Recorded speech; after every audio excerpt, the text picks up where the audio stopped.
ቲክቶክ ተጠቃሚዎቹን ሱስ በሚያስይዝ ገጽታው ምክንያት የአውሮፓ ህብረትን የበይነመረብ ህግ ተላልፏል ተብሎ ተከሰሰ።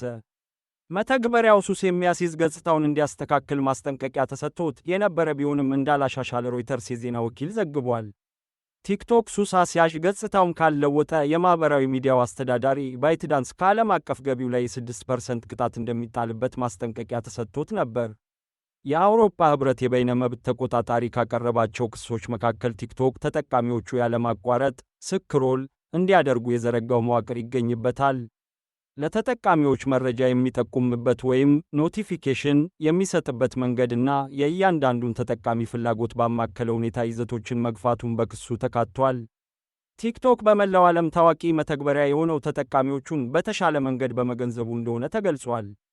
የአሜሪካ መንግሥት ቲክቶክ ሳንሱር ያደርጋል በሚል ታሪፍ ለመጣል መዛቱን ተከትሎ የአውሮፓ ህብረት ግዙፍ የቴክኖሎጂ ኩባንያዎች ላይ እርምጃ መውሰድ ጀምሯል።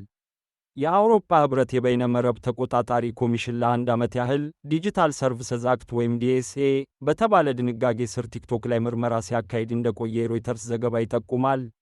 በሌላ ዜና አሜሪካ የሩሲያና ዩክሬን ጦርነት በሰኔ ወር እንዲያበቃ እንደምትፈልግ ዜሌንስኪ ተናገሩ። የዩክሬኑ ፕሬዚዳንት ቮሎዲሚር ዜሌንስኪ ሀገራቸው ከሩሲያ ጋር እያደረገች ያለችው ጦርነት ሰኔ ወር ላይ እንዲያበቃ አሜሪካ እንደምትፈልግ ተናገሩ።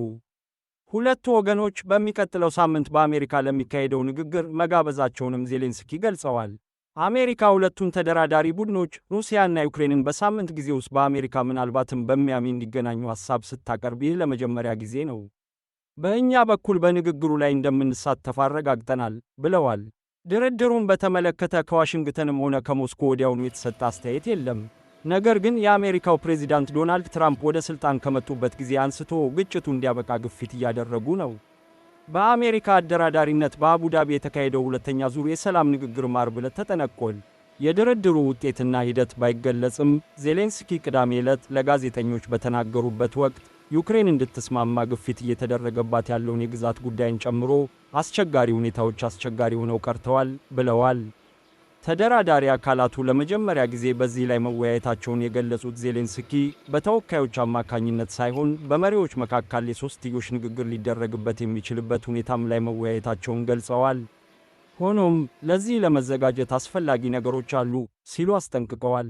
ስምምነቱ ላይ ለመድረስ የተሰጣቸው ቀነ ገደብ እንደነበር የተጠየቁት ፕሬዚደንት ዜሌንስኪ አሜሪካኖቹ ሁሉም ነገር ሰኔ ወር ላይ እንዲጠናቀቅ እንደሚፈልጉ ተናግረዋል ብለዋል። ሰላም ሁኑ።